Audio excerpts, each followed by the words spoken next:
Have you ever seen the northern lights? They're pretty cool, right? Now, imagine something like that, but in space and without a nearby star to power them. Sounds crazy, doesn't it? In fact, this strange and rare occurrence is lurking among the universe, producing these beautiful lit skies on its own. This leads us to question if possibly alien life exists on this object, or maybe some unknown intelligent civilization. Let's find out.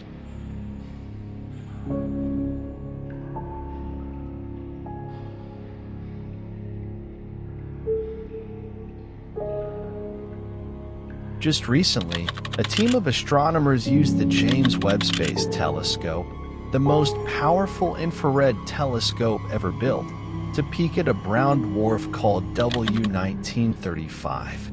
This brown dwarf is super cold, with a temperature of about 200 degrees Celsius or 400 degrees Fahrenheit. This may seem very hot, but we're referring to it as one of the coldest auroral-producing objects. It's located about 47 light-years from Earth. That's like a cosmic stone's throw away, but it's still very hard to see because it's so dim. So, what exactly is a brown dwarf? Imagine you're walking on Jupiter, but it's even more massive. However, it's not massive enough to fuse hydrogen in its core, like a normal star. This means that it doesn't produce its own light, and it gradually cools down over time. Brown dwarfs are sometimes called failed stars because they never ignited the nuclear fire that makes stars shine. They're like the wallflowers of the cosmos, very faint invisible light, emitting only a weak infrared glow. Now, one of these lonely brown dwarfs may have a very surprising feature, auroras.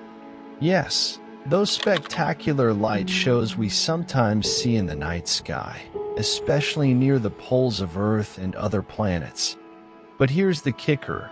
How can a brown dwarf have auroras if it doesn't have a nearby star to provide the charged particles? Well, that's the mystery that astronomers are trying to solve.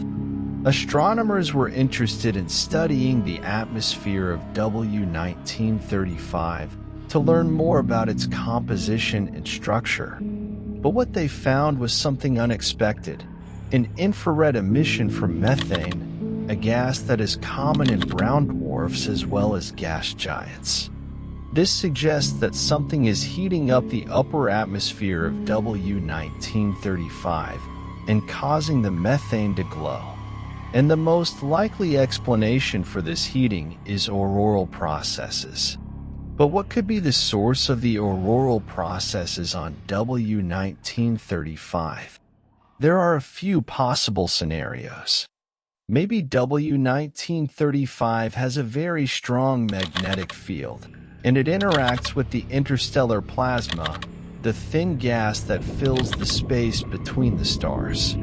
Or perhaps W1935 has a moon, like Jupiter's Io or Saturn's Enceladus, that is volcanically active and spews out charged particles.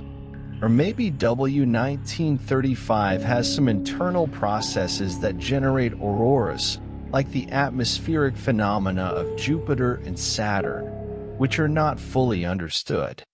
Or maybe, just maybe, it's a W. Get it? Oh, that doesn't seem to work. Okay, never mind. So, there you have it.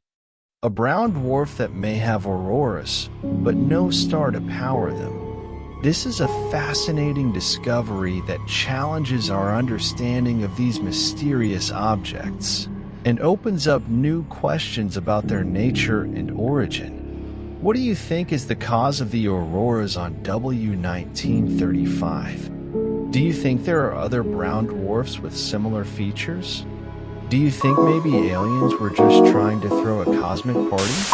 Let me know in the comments below. And if you enjoyed this video, don't forget to like, share, and subscribe. Thanks for watching.